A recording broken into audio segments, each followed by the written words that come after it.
Spanish ഇതിഹാസ താരം Xavi ഹെർണാണ്ടസിനെ പരിശീലകനാക്കാനുള്ള അവസരം കളഞ്ഞ അഖിലേന്ത്യാ ഫുട്ബോൾ ഫെഡറേഷൻ. ഇന്ത്യൻ പരിശീലകനാകാൻ സാവിയും അപേക്ഷ സമർപ്പിച്ചിരുന്നെന്ന് AIFF സ്ഥിരീകരിച്ചു. എന്നാൽ പ്രതിഫലം കൂടുതലാകുമെന്ന കാരണത്താൽ പരിഗണിച്ചില്ലെന്നാണ് വിശദീകരണം. രുചീഷ് വി രവീന്ദ്രനുണ്ട് കൂടുതൽ വിശദാംശങ്ങളുമായി. രുചീഷ്, തോൽവിയിൽ നിന്ന് തോൽവിയിലേക്ക് പോകുന്ന ഇന്ത്യൻ ഫുട്ബോളിനെ രക്ഷിക്കണമെന്ന തോന്നൽ ആർക്കുമില്ലേ? അങ്ങനെ വേണം സംഗീത ഇപ്പോൾ മനസ്സിലാക്കാൻ. കാരണം സാവി ഹെർണാണ്ടസിനെ പോലെ ഒരു ഇതിഹാസ താരം, ഇതിഹാസ പരിശീലകൻ ഇന്ത്യൻ ഫുട്ബോൾ ടീമിൻ്റെ പരിശീലകനായി വരാനുള്ളൊരു സാധ്യത എന്തായാലും അഖിലേന്ത്യാ ഫുട്ബോൾ ഫെഡറേഷൻ തന്നെ അത് ഒഴിവാക്കിയിരിക്കുന്നു എന്നതാണ് ഏറ്റവും ദൗർഭാഗ്യകരമായ കാരണം. ഇന്ത്യൻ ക്രിക്കറ്റ് ഏറെക്കാലമായി വലിയ തിരിച്ചടി നേരിട്ടുകൊണ്ടിരിക്കുകയാണ്. ഇപ്പോൾ 133-ാം റാങ്കിലാണ് ഇപ്പോൾ ഇന്ത്യ ഉള്ളത്.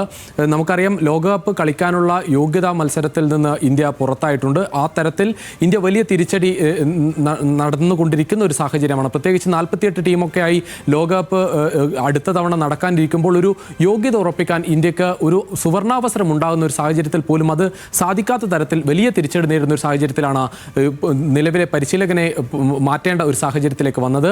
170 പേരാണ് ഈ പരിശീലക സ്ഥാനത്തേക്ക് വേണ്ടി അപേക്ഷ സമർപ്പിച്ചിരുന്നത്. അതിൽ സാവിയുടെ പേരും ഉണ്ടായിരുന്നു. പക്ഷേ വലിയ തുകയിലേക്ക് പോകുമെന്ന് കണ്ട് അത് ഒഴിവാക്കിയെന്നാണ് അഖിലേന്ത്യാ ഫുട്ബോൾ ഫെഡറേഷൻ പറയുന്നത്. സാവി ആകട്ടെ ബാഴ്സലോണയിലും സ്പെയിനിലുമൊക്കെ ഫുട്ബോൾ കരിയറിൽ തന്നെ ഇതിഹാസ തുല്യമായ കരിയർ ഉള്ള ഒരു താരമാണ്. അദ്ദേഹം 2 യൂറോ കപ്പും ലോകകപ്പും നേടി സ്പെയിനിനൊപ്പം, അതോടൊപ്പം ബാഴ്സലോണയ്ക്കൊപ്പം നേടാവുന്ന കിരീടങ്ങളെല്ലാം നേടിയ ഒരു താരമാണ്. പരിശീലക കരിയറിലാകട്ടെ ഖത്തർ ക്ലബ് അൽസാദിനൊപ്പം വെറും 100 മത്സരങ്ങൾക്കിടെ 7 കിരീടം നേടിക്കൊടുത്ത ഒരു പരിശീലകനാണ്. ബാഴ്സലോണയുടെ വളരെ പ്രതിസന്ധി നിറഞ്ഞ ഒരു കാലഘട്ടത്തിൽ ബാഴ്സലോണയെ ഒരു ഇപ്പോഴത്തെ ഏറ്റവും മികച്ച ടീമായി മാറ്റുന്നതിൽ ഒരു വലിയ പങ്കുവഹിച്ച ഒരു പരിശീലകനാണ്. അത്തരത്തിൽ ഒരു പരിശീലകനെ ഇന്ത്യൻ ഫുട്ബോൾ ടീമിന് കിട്ടാനുള്ള ഒരു സാധ്യത മുന്നിൽ ഉണ്ടായിരിക്കെ, അദ്ദേഹം തന്നെ ഒരു അപേക്ഷ സമർപ്പിച്ച ഒരു സാഹചര്യം ഉണ്ടായിരിക്കെ എന്തായാലും അദ്ദേഹത്തിന്റെ അപേക്ഷ തള്ളുകയാണ് അഖിലേന്ത്യാ ഫുട്ബോൾ ഫെഡറേഷൻ ചെയ്തത്. ഇപ്പോൾ നിലവിൽ 3 പേരുടെ ചുരുക്കപ്പട്ടിക അഖിലേന്ത്യാ ഫുട്ബോൾ ഫെഡറേഷൻ പുറത്തുവിട്ടിട്ടുണ്ട്. അതിൽ നിന്ന് ഒരു പരിശീലകനെ 10 ദിവസത്തിനുള്ളിൽ തീരുമാനിക്കുമെന്നാണ് ഇപ്പോൾ ഫെഡറേഷൻ അറിയിച്ചിരിക്കുന്നത്.